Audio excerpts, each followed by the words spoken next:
రాంబుద్రి గారు, మీకు నమస్కారం. మొదలు పెడదామా?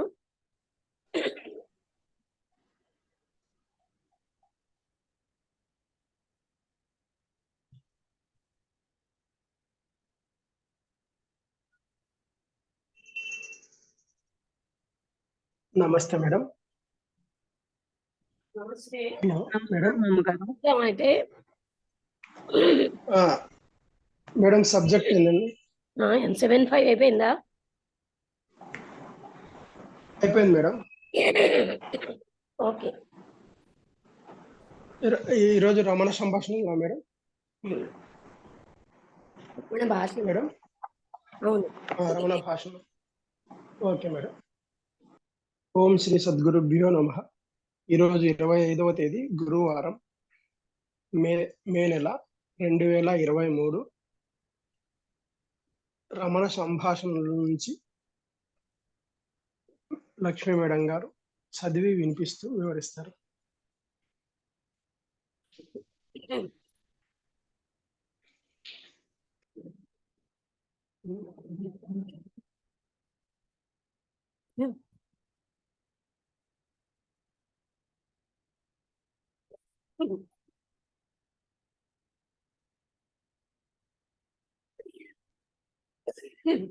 మేడం మీ వాయిస్ కట్ అవుతుంది మేడం, వినిపిస్తుంది. ఇంకా నేను చెప్పట్లేదు, అంటే పేజ్ తీస్తున్నాను. వినిపిస్తోందా? నేను ఇప్పుడే మాట్లాడాను.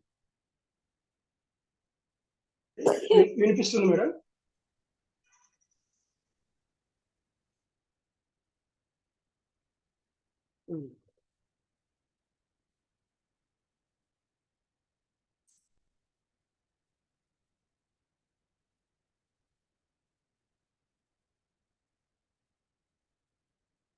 ఇది 20 అయిందా, 21 అయిందా? 20. ఇప్పుడు 20వ ప్రశ్న. ఋషితుల్యులు శ్రీ చైతన్య రామకృష్ణాదులు భగవత్ సన్నిధిలో విలపించి సిద్ధి పొందారు. ఆ మార్గం అనుసరించనవునా?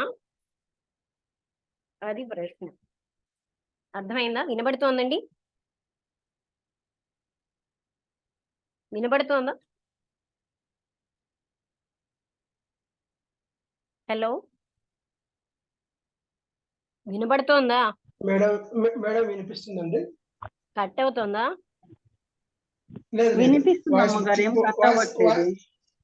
క్లియర్ ఉంది మేడం. ఓకే, అదే మరి మీరు ఇందాక బాగోలేదన్నారని అడిగింది. అయితే మహర్షి సరే, ఆ అనుభవాల మధ్యలోంచి వారిని పారానికి ఆకర్షిస్తూ బలీయమైన మహాశక్తి ఒకటి ఉండినది. ఆ మహాశక్తిని నమ్ముకో, నిన్ను నీ గమ్యం చేరుస్తుంది. కన్నీళ్లు బలహీనతా లక్షణం అంటారు, కానీ పై పేర్కొన్న వ్యక్తులు దుర్బలులు అని అనవీలు లేదు. ఆ శక్తి ప్రవాహంలో పడి కొట్టుమిట్టాడేటప్పుడు తత్కాల జనిక దృశ్యాలుగా వారి కన్నీళ్లను విలాసాలను పరిగణించవలె. కన్నీళ్లను విలాసాలను పరిగణించవలె. అంటే దృశ్యాలుగా, తత్కాల జనిత దృశ్యాలుగా, అంటే తత్కాలంగా పుట్టిన దృశ్యాలుగా వారి కన్నీళ్లను విలాసాలను పరిగణించవలె. మనం ఎన్నవలసింది చివరికి వారు సాధించిన దానిని. పృచ్ఛకుడు, ఈ దేహం అదృశ్యమై శూన్యంలో కలిసేట్లు చేయవచ్చునా? మహర్షి, ఎందుకీ ప్రశ్న? నీవు దేహమవేమో కనుక్కోలేదా? పృచ్ఛకుడు, వశిష్ఠ విశ్వామిత్రుల వలె మనము అంతర్ధానం కాగలమా?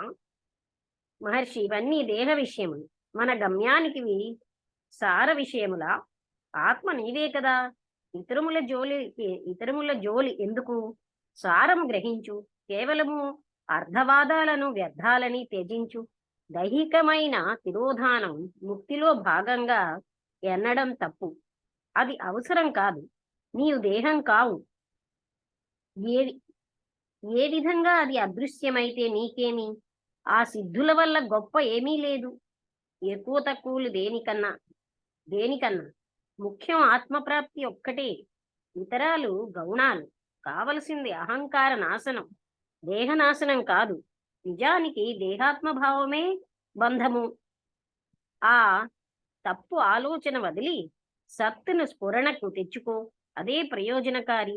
ఒకసారి ఒక నగను అది బంగారమో కాదో పరీక్షకై కరిగిస్తే నగను నగపాళంగా కరిగించామా, వేర్వేరు భాగాలుగా గన ఆ నగ ఆకారమేమి, ఈ తర్జన భర్జనల ప్రయోజనమేమి?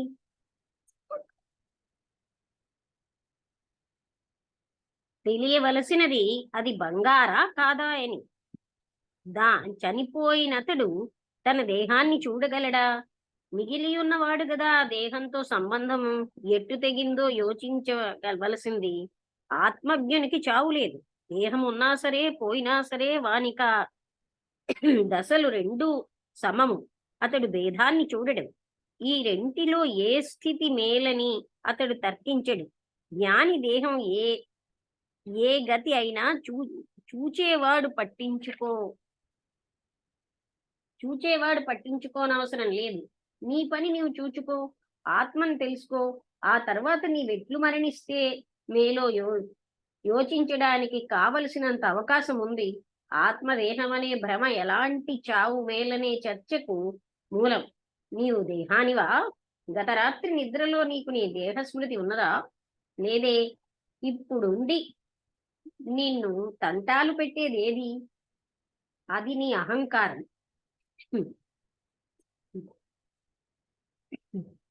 దాన్ని వదలుచుకో, సుఖపడతావు. ఈ ప్రశ్న సమాధానం ఇంతేనండి. అర్థమైందా? నేను అనుకుంటాను మీ అందరికీ సులువుగానే అర్థమైంది.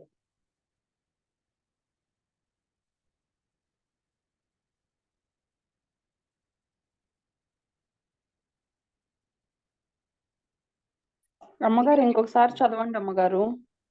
అంటే మీకేమిటి కావాలి చెప్పండి. నువ్వు దేహానివా? దేహం ఏమైతే నీకెందుకు అని అడుగుతున్నారు కదా, అంతేనా? వాళ్ళందరూ అంటే విశ్వామిత్రులు వశిష్ఠులు అదృశ్యమైపోయారంటే అదృశ్యమైంది ఏమి దేహం.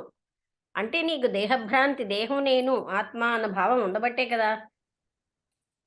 ఆత్మతత్వాన్ని తెలుసుకో, దేహం ఏమైతే ఏమిటని అంటున్నారు, అంతే కదండి? అవునమ్మగారు. ఆయన దేహం విషయంలో అడుగుతున్నాడు, ఎటువంటి చావు మంచిది, వీళ్ళు ఇలా ఏడిచి వాళ్ళు భగవంతుడిని పొందేరు కదా అంటే, ఒక్కొక్కప్పుడు బ్రహ్మ ఆ పరబ్రహ్మ తత్వాన్ని అంటే భగవంతుడిని తెలుసుకోవడానికి వాళ్ళు కన్నీళ్లను విలాసాలను పరిగణించవాలి. అంటే అవన్నీ తత్కాల జంతు దృశ్యాలుగా పరిగణించాలి. కన్నీళ్లు మామూలుగా బలహీనత లక్షణం అంటారు, కానీ పై పేర్కొన్న వ్యక్తులు దుర్బలులు అనడానికి వీలు లేదు. ఆ శక్తి ప్రవాహంలో ఒక బడి కొట్టుమిట్టాడేటప్పుడు తత్కాల జంత దృశ్యాలుగా వారి కన్నీళ్లను విలాసాలను పరిగణించాలి. మనం ఎన్నవలసింది చివరికి వారు సాధించిన దానిని. ఈ దేహం అదృశ్యమై శూన్యంలో కలిసేట్లు చేయవచ్చా అంటే ఎవరికి ప్రశ్న? నీవు దేహమే అనేమో కనుక్కోలేవా? అంటే వశిష్ఠ విశ్వామిత్రులు వాళ్ళు అంతర్ధానం అయ్యారు కదా అంటే ఇవన్నీ దేహ విషయాలు. మన గమ్యానికి ఇవి సార విషయంలా. ఆత్మ నీవే కదా, ఇతరముల జోలెందుకు? అంటే చనిపోయిన వాడి దేహం సంగతి మిగతా వాళ్ళు చూస్తున్నారు, కానీ చనిపోయిన వాడికి ఏం తెలియదు కదా, దేహాన్ని అంత పట్టించుకోవాల్సిన అవసరం ఏంటి? జ్ఞాని దేహం ఉన్నా దేహం లేకపోయినా దాంతో ఆ దశలు అతనికి ఆత్మజ్ఞానికి చావు లేదు. దేహం ఉన్నా సరే దేహం పోయినా సరే ఆత్మజ్ఞానికి రెండూ సమమే. అతడు భేదాన్ని చూడడు. అర్థమైందా ఇప్పుడు?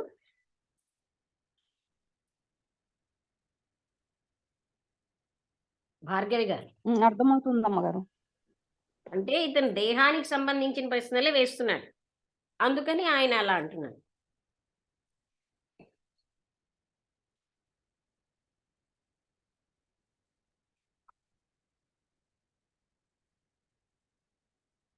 రాంబుద్రి గారు, మీకు అర్థమైంది కదా?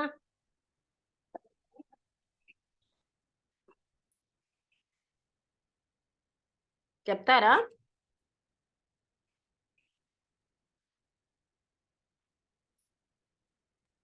నమస్తే మేడం. నమస్కారం అండి.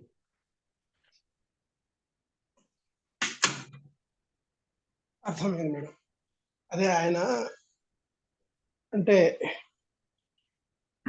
అందరి అందరితోటి పోల్చుకుంటూ అంటే చైతన్య మహారాజు, రామకృష్ణ పరమహంసలు, ఇట్లా విశ్వామిత్రులు వీళ్ళ అంటే వాళ్ళతో పోల్చుకుంటూ వాళ్ళకున్న సిద్ధులను గురించి అంటే దేహం మాయ కావడం గురించి లేకపోతే ఇంకా అంటే దేహానికి సంబంధించిన విషయాలే అడుగుతూ చేస్తున్నారు. మహర్షి చెప్పేది ఏంటంటే అసలు దేహానికి సంబంధించి నీవు ఎందుకు ఆలోచించాలి? దేహం అనేది శాశ్వతం కాదు కదా. నిద్రలో ఉన్నప్పుడు నీ దేహాన్ని నువ్వు మర్చిపోతున్నావు కదా. మళ్ళీ మెలకు వచ్చింది అని అంటే మెలకు వచ్చిన తర్వాత ఈ దేహ భావన తోటి నువ్వు ఇబ్బంది పడుతున్నావు. ఆ దేహ భావన ఎక్కడి నుంచి వస్తుందంటే నీ అహంకారం నుంచి వస్తుంది. ఆ అహంకారం నాశనం అయితే మొత్తం ఇది అనేది వెళ్ళిపోతుంది. అసలు దేహం అనేది శాశ్వతమైనది కాదు. దేహం అనేది ఒక జన్మకు నువ్వు తీసుకున్న ఒక స్థితే గాని అది శాశ్వతమైనది కాదు. ఆ లెక్కన ఎత్తుకుంటే ఆత్మ ఎన్నో జన్మల్లో తిరుగుతుంటుంది కదా. ప్రతి జన్మకు ఒక్కొక్క దేహాన్ని ధరిస్తూ ఉంటుంది. ఏ దేహం నీకు శాశ్వతం అనేది ఇండైరెక్ట్ గా చెప్పినట్టు నాకు అనిపిస్తుంది. ఏ జన్మలో దేహం శాశ్వతమైంది, అన్ని జన్మల్లో దేహం పోతూ ఉంది, కానీ శాశ్వతంగా నిలిచేది అంటే ఏ జన్మలో ఆత్మ కాదు, ఎప్పుడు ఒక్కటే. ఏ జన్మలో అయినా కాదు, ఎప్పుడు అది దేహం శాశ్వతం కాదు. నువ్వు దేహం విషయం అవును, ఎందుకు పట్టించుకుంటావు? అందులోపల ఆత్మతత్వం వాళ్ళు సాధించిన అవును, విషయం పట్టించుకో. అవును మేడం. అది సాధించిన విషయమే పట్టించుకోవాలి. అహంకార నాశనం అయిందంటే మనం యొక్క ఆ, ఉనికి అనేది పోతుంది. ఆ అహంకార నాశనం తోటి మన ఉనికి పోయి ఆత్మ ఒకటి మిగులుతుంది. ఆత్మానందమే అన్నిటికంటే ముఖ్యమైనది. కాబట్టి ఆత్మకు సంబంధించి మనం ఆలోచించాలి, కానీ దేహానికి సంబంధించి దాని యొక్క చర్యలకు సంబంధించి ఏది ఆలోచించాల్సిన అవసరమే లేదు అనేది మహర్షి చెప్పినట్టు నాకు ఈరోజు అర్థమైంది.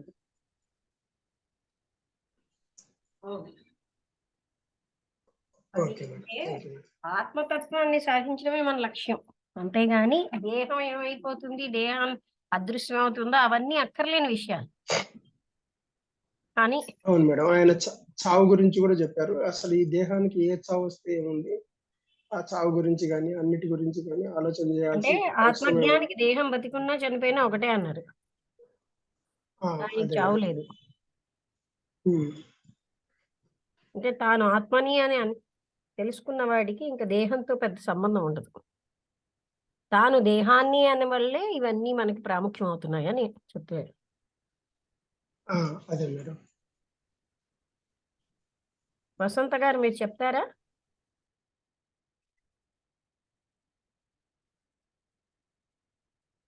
ఉన్నవాళ్ళు వాళ్ళు మీరు ముగ్గురే.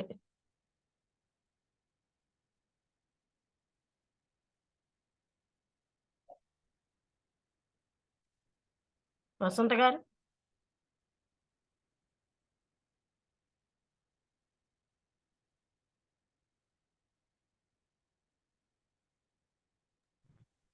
నమస్తే అమ్మా. నమస్కారం. ఆ, మొదట్లో నేను కొంచెం వెళ్ళలేకపోయాను. రాంబుద్ధుడి గారు చెప్పిందే విన్నాను. చాలా తక్కువదే. దేహభ్రాంతికి అదే అదే నేను ఏదో ఆ తెలియక వచ్చేప్పటికి తలుపు తీసి ఇలాగా టాపిక్ అయిపోయింది. రాంబుద్ధుడి గారు చెప్పిందే వినడం జరిగింది శ్రద్ధగా. అయితే అదే దేహభ్రాంతికి సంబంధించింది టాపిక్ కదా ఈరోజు. ఎన్ని దేహాలు ఎన్ని అంటే జన్మలు మొదట్లో ఆయన ఫలానా రుచకుడు అడిగాడు అనమాట. ఇలా రామకృష్ణ పరమహంస ఇంకా మిగతా వాళ్ళు ఏడ్చేరు, ఏడ్చి అది సాధించారు కదా అంటే అంటే ఇది వాళ్ళు బలహీనులై ఏడవలేదు, అలా దానికోసం ఏడిచిన వాళ్ళని బలహీనులు అనలేము, అయినా వాళ్ళు ఏమిటి సాధించారు అన్నది ముఖ్యం, కానీ ఇవన్నీ అశాశ్వతమైన విషయాలు, అది ముఖ్యం ఇక్కడ అని. తర్వాత ఏమో వశిష్ఠ విశ్వామిత్రులు అది మొదలైంది. వాళ్ళ దేహాన్ని వదిలేసి వాళ్ళు అదృశ్యులైపోయారు, అది అవసరం కదా అంటే అది దేహం ఏమైతే నీకెందుకు, నేను దేహాన్ని అన్న భ్రాంతి ఉండబట్టిగా అది మొదలైంది అనమాట. అంతే. చిన్న టాపిక్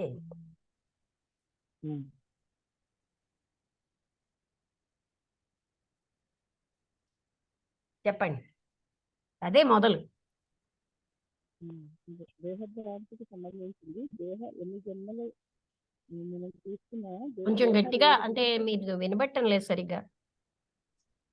అదే ఎన్ని జన్మలు మనం గడిచినా ఆ దేహాన్ని విడిచిపెడుతూనే ఉంటాం కదా. ఆ దేహం కాదు ఏంటి సాధిస్తున్నాం అనేది కదా ఆ, ఆ జన్మకు సాఫల్యం. అదన్నమాట నాకు అర్థం. ఆత్మతత్వం ముఖ్యం కానీ దేహం కాదని. ఉమ్, ఓకే. ఆత్మతత్వాన్ని వాళ్ళందరూ ఆత్మని పొందేరు, అది ముఖ్యము. అంతేగాని దేహం ఏమైంది అనే దానికి నువ్వు ప్రాముఖ్యం ఇస్తున్నావు అంటే, నేను దేహాన్నను కదా నువ్వు అని ఫీల్ అవుతున్నావు. అది వదులుకో. ఉమ్, అంటే అహంకారం నాశనం చేసుకుంటే అదే ఆ ఉనికి లేకుండా అయిపోతుంది అన్నది. ఉమ్, ఉమ్, అంటే ఇవన్నీ పట్టుకోవడం కాదు, అసలైంది పట్టుకో ఇందులో అని చెప్తున్నారు. అంటే ఆ జ్ఞానికి ఏంటి, దేహం ఉన్నా లేకపోయినా ఒకటే. ఆ దేహం చనిపోయాక ఏమైందని మిగతా వాళ్ళకి తెలుస్తుంది, వాటితో నీకు పని ఏమిటి, ఇదే ఆ చనిపోయిన వాడికి తెలియదు కదా అన్నారు. ఉమ్, ఉమ్, అంతే కదా. ఆ అదే. దేహం ఏమైతే నీకెందుకు అని. ఆ, నమస్తే.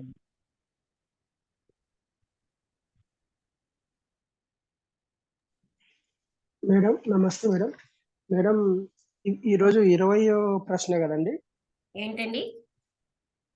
ఈరోజు 20వ ప్రశ్న కదా? 20 21 ఒకసారి చూస్తాను.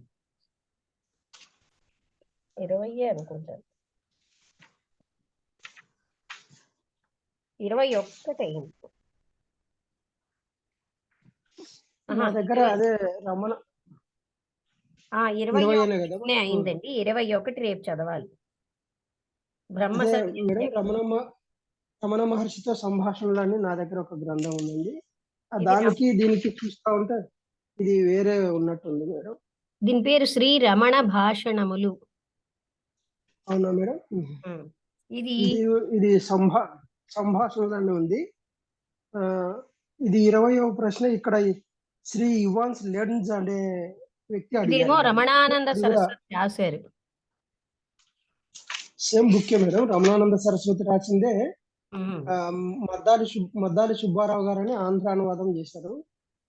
కానీ ఆంధ్రానువాదం ఆ రామచంద్ర కౌండిన్య ఇక్కడ. అవునా మేడం? అయితే ఇక్కడ మద్దాలి అనేవారు రాశారు.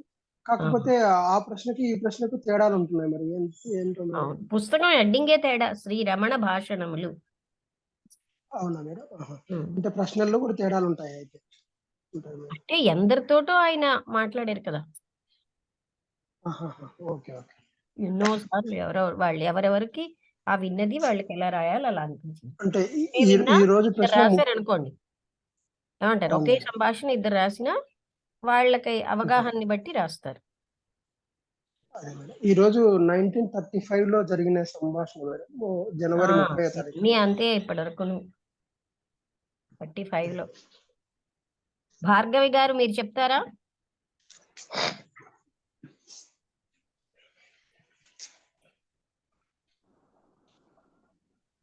ఇంకా అమ్మగారు, నాకు అర్థమైంది, దేహభ్రాంతిని వదిలేసి ఆత్మతత్వాన్ని తెలుసుకోవాలనేది ఒకటి అర్థమైంది అమ్మగారు ఫైనల్ గా. అవును. కానీ ప్రయత్నించాలి అమ్మగారు, ప్రయత్నం లేకుండా ఏది సాధించలేము. అంటే అతను అస్తమానం దేహం వైపు వస్తూ ఉంటే ఈయన దేహం నుంచి ఆత్మతత్వానికి మరలిచ్చేస్తున్నాడు. ముఖ్యం అది. నువ్వు దేహాన్ని అనుకోబట్టే నువ్వు దీనికి ప్రాముఖ్యత ఇస్తున్నావు అని చెప్పారు.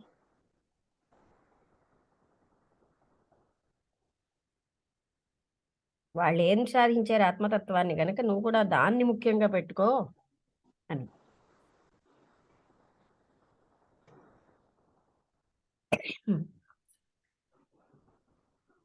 అదే ముఖ్యం. మీరు గ్రహించింది రైటే. చిన్న సంభాషణ కానీ చాలా డెప్త్ ఉన్నది. మనం తెలియకుండా దేహానికే వచ్చేస్తూ ఉంటాం, మళ్ళీ దేహ వాసనలోకి. మళ్ళీ మళ్ళీ దేహం నేను అన్న భ్రాంతిలోనే. అందుకే అహం వదులుకోవడమే చాలా ముఖ్యమైన విషయం అని చెప్పారు.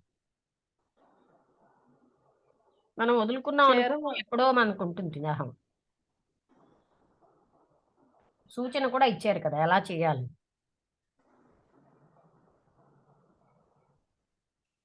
సూర్యావతి గారు మీరేమైనా మాట్లాడతారా?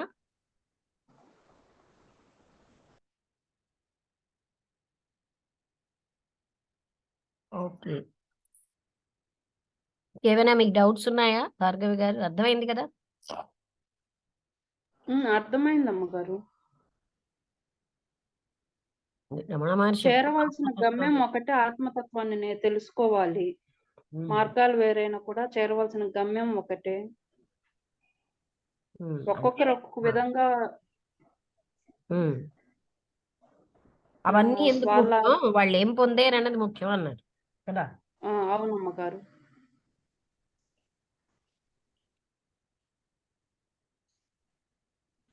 సూర్యావతి గారు మీరు మాట్లాడతారా? నారాయణ గారు వచ్చారు ఇప్పుడు. నారాయణ గారు ఇవాళ టాపిక్ అయిపోయింది. ఏంటంటే క్లాస్ అయిపోయిందమ్మా. చిన్న టాపిక్ ఇవాళ రమణ భాషణముల్లో అతను పృచ్ఛకుడు అడిగాడు, వీళ్ళు ఉన్నారు రామకృష్ణ పరమహంస, ఇంకా 2 పేర్లు నాకు గుర్తులేదు, వాళ్ళు ఏడ్చారు కదా భగవంతుడి కోసం, మరి అది అలా అవసరమా అని అంటే వాళ్ళు బలహీనులై ఏడవలేదు, కానీ అవన్నీ మనకు ముఖ్యం కాదు, వాళ్ళు ఏం సాధించారో అది ముఖ్యం. ఇవన్నీ కూడా భగవంతుడి, ఇవన్నీ తాత్కాలికంగా ఉత్పన్నమైనవి, వీటిని అంత ప్రాముఖ్యతనివ్వక్కర్లేదు. మరి అయితే వశిష్ఠ విశ్వామిత్రులు అదృశ్యం అయిపోయారు, దేహం అదృశ్యం అవడం అంత ముఖ్యం కదా అంటే, దేహం నేను అనుకోవడం బట్టి కదా నువ్వు దేహానికి సంబంధించినవన్నీ చెప్తున్నావు. వాళ్ళు ఆ స్థితి ముఖ్యం గాని ఈ దేహానికి ఏమైంది ముఖ్యం కాదు. చనిపోయిన తర్వాత దేహాన్ని నువ్వు చూడలేవు కదా. జ్ఞానికి దేహం బతికినా చనిపోయినా ఒకటే.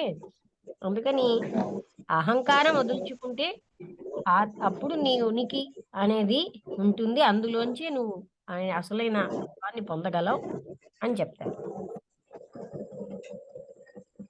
అది ఈ చిన్న సంభాషణలో డెప్త్ ఆఫ్ మీనింగ్ ఉంది. అర్థమైందా? దానికోసం మీరు చెప్పండి, ఏం చెప్పగలరు అంటే, ఇతను అస్తమానం దేహానికి సంబంధించిన విషయాలు మాట్లాడుతున్నాడు. రమణ మహర్షి ఆత్మతత్వం నేను అన్నది ముఖ్యం, దేహానికి నేను దేహాన్ని అనుకోబట్టే కదా నువ్వు ఇవన్నీ అడుగుతున్నావు అన్నట్టుగా ప్రాముఖ్యం ఇస్తున్నావు.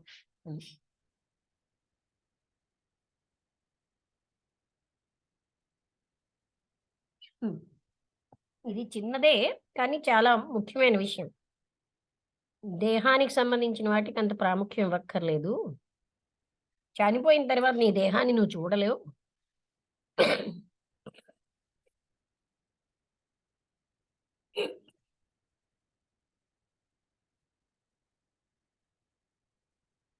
చెప్తారా నారాయణ గారు?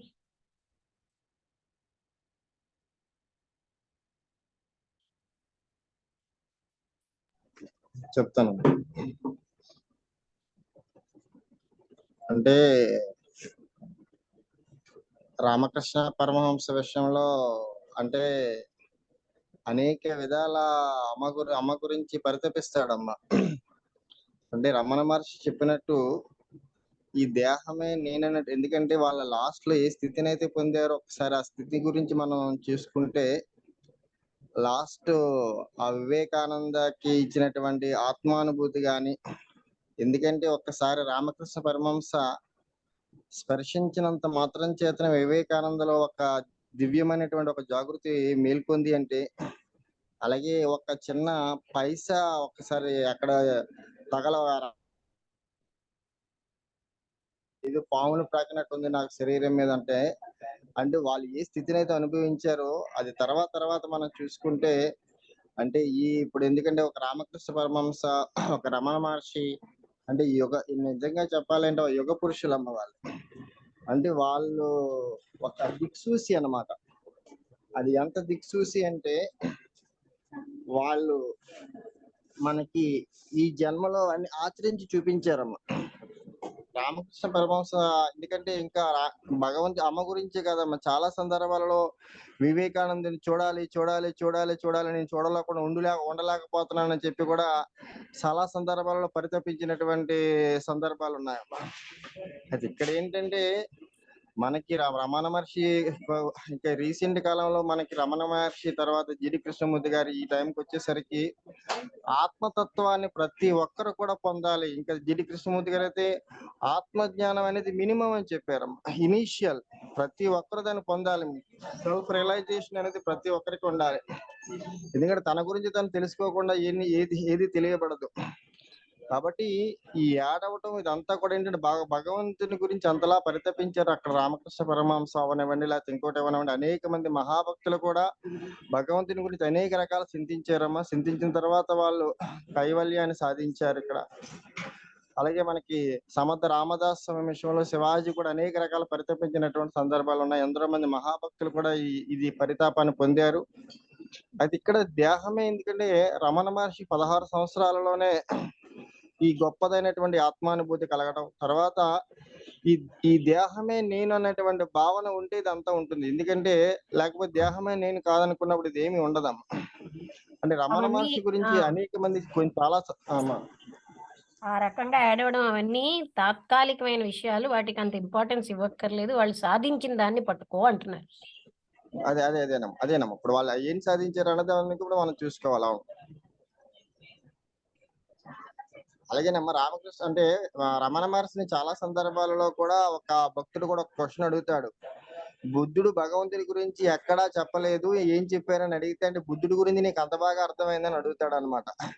భగవంతుడి గురించి చెప్పడం ఏముంది, నువ్వే ఆ స్వరూపం అయినప్పుడు ప్రత్యేకించి ఆయన చెప్పాలని చెప్పి అడుగుతారు. ఎందుకంటే ఆ బుద్ధుడి స్థితి అంటే నీకు తెలిసి అని అడుగుతాడు మనకు రమణ మహర్షి గారు.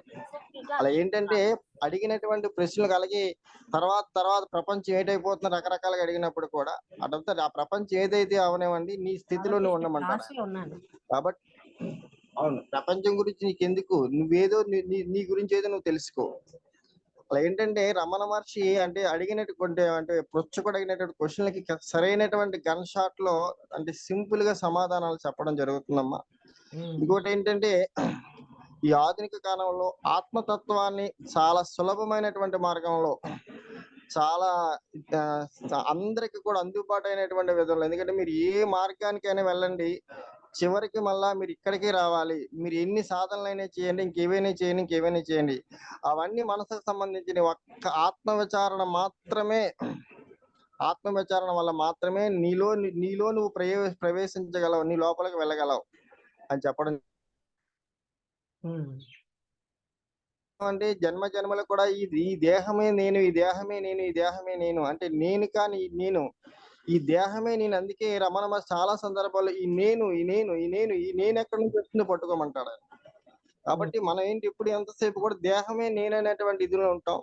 కానీ ఈ దేహాన్ని కాను అనంతమైనటువంటి చైతన్యాన్ని అనేటువంటి స్పృహ ఎప్పుడైతే మనకు కలిగిందో అప్పుడు వాళ్ళు ఏ రకంగా నవ్వినా లేవు, ఇవన్నీ కూడా తాత్కాలికమే తప్ప ఇవేమీ కాదని చెప్పి మనకి క్లియర్ గా అర్థం అవుతున్నాము. కాబట్టి ఎందరో మంది మహాత్ములు ఎంత యుగ పురుషులు కూడా భగవంతుని గురించి పరితపించినట్టు సందర్భాలు ఉంటాయి. కానీ వాళ్ళు మన ఏదో వాళ్ళ యొక్క చేసిన సాధనలు కానీ అవి కాకుండా వాళ్ళు చివరికి ఏ గమ్యాన్ని చేరారు, తర్వాత వాళ్ళు ఏం సాధించారు అన్నది మనం ఇక్కడ మన పరిగణలో తీసుకోవాలమ్మా. ఇప్పుడు మామూలు సాధకుడు కూడా తీవ్రమైనటువంటి జిజ్ఞాస తపన ఉన్నప్పుడు తప్పకుండా భగవంతుడు అక్కడికి ఆ జిజ్ఞాస ఉండాలి. అది రామకృష్ణ పరమహంసలో మనకి క్లియర్ కనిపిస్తుందమ్మా. కాబట్టి రమణ మహర్షి గారు చెప్పినటువంటిది ఏంటంటే ఇవన్నీ కూడా తాత్కాలికమే, ఇవన్నీ కూడా అవి దేహానికి సంబంధించినవి, ఆత్మ సంబంధించినవి ఏమేమి కాదని చెప్పడం జరిగిందనమాట. అంటే చిన్న టాపిక్ అయినా మంచి టాపిక్ అమ్మా. అంటే మనం దీని నుంచి ఈ సత్సంగం నుంచి మనం ఏం తెలుసుకోవాలంటే, మనం ఈ దేహాన్ని కాదు అనేక వందల వేల లక్షల జన్మల నుంచి ఈ దేహం నేనైనటువంటి ఇందులో ఉండిపోతున్నాం. కాబట్టి మనం అనంతమైనటువంటి చైతన్యం మనం నేను అన్నటువంటి స్పృహ ఎప్పుడైతే మనకు కలిగిందో ఈ సత్సంగం వల్ల మనకు గొప్ప ఉపయోగం ఉంటుందమ్మా. కాబట్టి ఈ సత్సంగం ద్వారా మేము నేర్చుకున్నది ఎటువంటి ఏంటవుతుంది, మా మనస్సు మమ్మల్ని ఏ విధంగా భ్రాంతిలో పడేస్తుంది, మా మనస్సు ఏ విధంగా మమ్మల్ని పక్కకి అసలు సత్యం నుంచి దూరం చేస్తుందన్న విషయాన్ని అయితే జిడ్డి కృష్ణమూర్తి, రమణ మహర్షి వీళ్ళందరి యొక్క సంభాషణ ద్వారా క్లియర్ గా అర్థమైందమ్మా. కాబట్టి ఇప్పుడు మేము తెలుసుకోవాల్సింది ఏంటంటే, మేము ఎక్కడ మనసుతో తాదాత్మ్యం చెందుతున్నాం, ఎక్కడ మేము మనసుతో ఉంటున్నామా లేకపోతే చైతన్యంతో తాదాత్మ్యం చెందుతున్నామా, ఏం చేస్తుంది మా మనసు, ఏం చెప్తుంది అన్నటువంటి విషయాన్ని క్లియర్ గా మా లోపల మేము ప్రవేశించి తెలుసుకోగలిగినప్పుడు ఈ యొక్క సత్సంగానికి గొప్ప ఇది ఉంటుందమ్మా. కాబట్టి ఇలాంటి గొప్ప సత్సంగాన్ని మేము అందరికి కూడా ఎంతో ఓపికతో నోరుపుతో అందించినటువంటి మీకు కూడా నమస్కారాలమ్మా. గురు ఓం తత్సత్. ఇంకోటి లాస్ట్ లో ఏంటంటే, నేను ఏమన్నారంటే వినకపోయిన 10 నిమిషాలు ఇంకొక లాస్ట్ లో కొంచెం అదే అంటే మరి అయిపోయిన పాయింటే గాని బాగా చెప్పారు. అదేంటంటే ఆత్మజ్ఞానికి చావు లేదు, దేహం ఉన్నా సరే పోయినా సరే వానికి అదే సమమే. అతడు భేదాన్ని చూడడు. ఈ రెంటిలో ఏ స్థితి మేలు అని అతడు తర్కించడు. జ్ఞాని దేహం వేగతైనా చూచేవాడు పట్టించుకోనవసరం లేదు. నీ పని నీవు చూచుకో, ఆత్మను తెలుసుకో. ఆ తర్వాత నీవెట్లు మరణిస్తే మేలో యోచించడానికి కావలసినంత అవకాశం ఉంది. ఆత్మ దేహం అనే భ్రమ ఎలాంటి చావు మేలనే చర్చకి మూలం. నీవు దేహానివా? గత రాత్రి నిద్రలో నీకు నీ దేహస్మృతి ఉన్నదా? లేదే. ఇప్పుడు నిన్ను తంటాలు పెట్టేదేది? అది నీ అహంకారం. దాన్ని వదులుచుకో, సుఖపడతావు. అది చెప్పాను. చాలా బాగుంది. చిన్న టాపిక్ అయినా చాలా ముఖ్యమైన టాపిక్. ఓకే, అందరికి ముగించేద్దాం. అందరికీ నమస్కారం. నమస్తే మేడం. మేడం చెప్పండి రాంబుద్రు మేడం. ఇప్పుడు ఈ దేహం ఏమైతే ఏముంది, దీనికి ఏ చావు వస్తే ఏముంది అనే ఒక ఇది ఉంది కదా మేడం. అయితే మరి ఇది ఒకవేళ నశింపుకి వచ్చినప్పుడు, రోగగ్రస్తమైనప్పుడు, ఇంకా ఏదన్నా ఒక స్థితికి ఏర్పడినప్పుడు మనము వేరే వాళ్ళ మీద ఆధారపడాల్సిన పరిస్థితి ఏర్పడుతుంది కదా. మరి నేను దేహాన్ని అన్న భావం ఉండబట్టి కదా నేను అన్న భావం వస్తుంది. ఏమంటారు? దేహం నేను అన్న భావనలో ఉన్నాం కదండి. అవును మేడం. అతను అదే కదా పాయింట్అవుట్ చేస్తున్నారు. దేహం నేను గనక నాకు కష్టము అని అనుకుంటున్నాం కదా. దేహానితో సంఘం వదిలేయాలి. అదే కదా అతను చెప్పేది. అహంకారం వదిలేస్తే దేహంతో సంఘం వదిలిపోతుంది. సంఘం వదిలేస్తాం కానీ అంటే ఈ దేహాన్ని మళ్ళీ వేరే వాళ్ళ మీద ఆధారపడాల్సి వస్తుంది కదా. ఎవరు ఆధారపడాలి? బుద్ధుడు గారు ఒక్కసారి అండి, ఎవరు ఆధారపడేది? నేను దేహాన్ని అన్న భావన, అది నేను మీకు దాన్ని వదిలేస్తున్నారు టాపిక్ ని కదా. దేహము నేను అనేటప్పుడు కదండి ఆ భావన గట్టిగా పాతుకుపోయింది కనుక నేను ఆధారపడుతున్నాను అంటే దేహం. అవునా? మరి అదే కదా దాని గురించి ఆలోచన అక్కర్లేదంటారా మేడం? అంటే అదండి ఈ సంభాషణలో అతను చెప్పిందంతా ముందు అది వదులుచుకో అని కదా. దేహానికి ఏమవుతుంది ఇవన్నీ ఆలోచిస్తున్నావు అంటే దేహం నేనన్న భ్రాంతిలో ఉన్నావు కదా, ఆత్మదేహం అని అనుకుంటున్నావు అని చెప్పారు కదా. ఇప్పుడు నాకు ఇలా అవుతుంది అంటే దేహంతో ఐడెంటిఫికేషన్ గట్టిగా పెట్టుకుంటున్నంత మనం నేను దేహాన్ని అని అనుకోవడం కదా. అదే వదులుచుకో అని కదా ఈ టాపిక్ లో ఉన్న సారం. విశ్వామిత్రుడు వశిష్ఠుడు అదృశ్యం అయిపోయారంటే దేహం ఏమైతే నీకెందుకు అని అడిగారు. అది ఇప్పుడు పాయింట్. అంటే మీరు అడిగిన ప్రశ్నలో నేను దేహాన్ని అన్న ఐడెంటిఫికేషన్ ఉంది కదా. అవునా రాంబుద్రు గారు? వినిపిస్తోందా మేడం? ఇప్పుడు వినిపిస్తుంది మేడం. అదే ప్రతి ఒక్కరూ తపన పడేది ఏంటంటే ఈ దేహం అంటే దేహాన్ని ధరించి వచ్చాం కదా, మరి ఇది మీరు ప్రతి ఒక్కరూ వదిలేండి, మీ సంగతి చూడండి. దేహం నేను అనుకుంటే కదా దేహం ఏంటవుతుంది అనే ఆలోచన. అవును మేడం. మరి అదే కదా ఈ ప్రశ్నలో చెప్పిందంతా అది వదులుకో అనే కదండి. మీరు అది వదిలేస్తున్నారు కదా. సరే వదిలేయడం అంటే కాదండి, అంత మీరు ఆలోచించినా అది ఎందుకు? అది దానివల్ల ఏమిటి? దేహం నేను అనుకోవడం వల్లే నానా బాధలు వస్తున్నాయి కదా. అవును మేడం. అవును మేడం అని కామా పెడుతున్నారు అంటే ఏంటి? దేహం నేనే, మీరు ఎన్ని చెప్పనియండి అన్న వేలో మీరు ఉంటున్నారు. అది కాదు కదా మనం వదులుకోవాల్సిందే ఆ ఫీలింగు. అవునా? అవును మేడం. అది పాతుకుపోయింది గనక మనం అలా ఆలోచిస్తున్నామండి. ఉమ్, మనం ఎన్ని చెప్పనియండి దేహం నేనన్న దాన్ని ఎందుకని వదలం? అన్ని వింటాం. ఉమ్, అదే వేయను కదా! అవును అవునా? మేడం. అవును మేడం. అది టేక్ ఇట్ గ్రాంటెడ్‌గా తీసేసుకుంటున్నారు. ఉమ్, ఆయన హైలైట్ చేసిందే అది. మీకు అర్థమైందా? ఓకే. ఆ భావన ఇంకా పోయిందనుకోండి, కొంచెం ఇంకా కొంచెం టైం పడుతుంది మేడం. నాకేందంటే అంటే అది గట్టిగా ఇంకా ఉండిపోయింది. దేహం నేను దేహాన్ని, నా దేహం నాకు చాలా ఇలా ఉండాలి. అవన్నీ నేను దేహాన్నన్న భావనలోంచి కదా ఇవన్నీ వచ్చాయని అడిగారు కదా ఆయన. అవును మేడం. ఆ ప్రశ్న కూడా మీరు అడిగింది కూడా నేను దేహాన్నన్న భావనలోంచి వచ్చిందే కదండీ! దేహం నుంచి వచ్చిందే. నా దేహం నుంచి కాదు. ప్రశ్న దేహం ఏందంటే నేను అన్న భావన నుంచి. అవును మేడం. నా ప్రశ్న ఏందంటే నేను అడిగే మన ప్రశ్న వల్ల ఏంటంటే దేహం మీరు అన్న భావాన్ని పక్క వాళ్ళ సంగతి వదలండి. ఇంతమంది కూడా నేను దేహాన్ని, నేను మనస్సుని అని ఐడెంటిఫికేషనే కదండీ అన్నిటికి మూలం. అవును మేడం.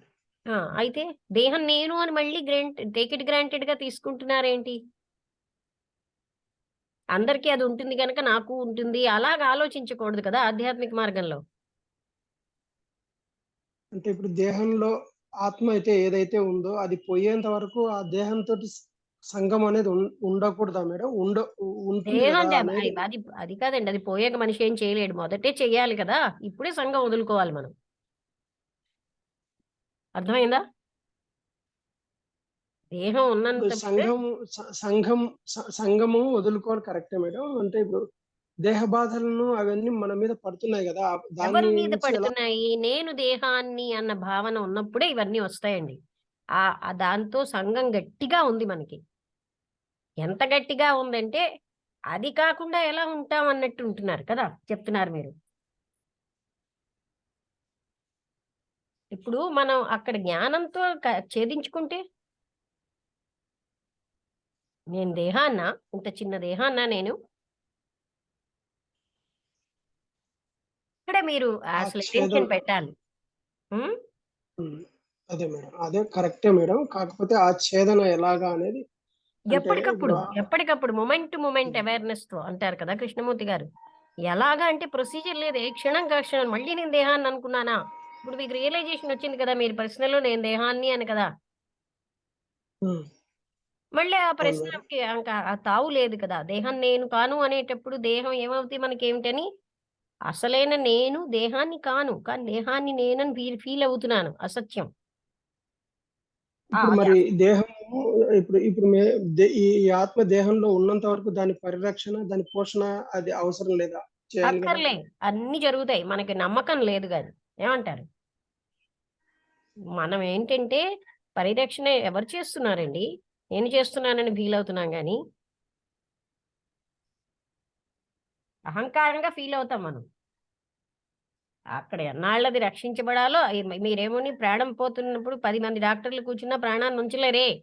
అది అక్కడ ఆ ప్లాన్ ప్రకారమే పోతుంది. పరిరక్షణ చేసుకోవడం మన చేతుల్లో లేదు. చేసుకుంటున్నామన్న భ్రాంతి చెందుతాం. అర్థమైందా? హ్మ్. మనకి అహంకారం అలవాటైపోయిందండి. అన్నీ నేను చేస్తున్నానని. అది టేక్ ఇట్ గ్రాంటెడ్‌గా తీసేసుకుంటాం మనం.